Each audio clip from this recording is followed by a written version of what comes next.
Hello everybody and welcome. In this video I'm going to answer the question what is face groups in Google Photos.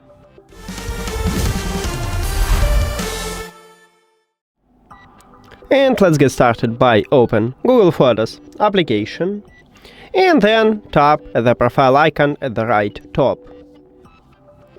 Now we should go to Google Photos settings and to Preferences, the third line, tap at this line, and right here click at the group Similar Faces, and now, so it will be disabled.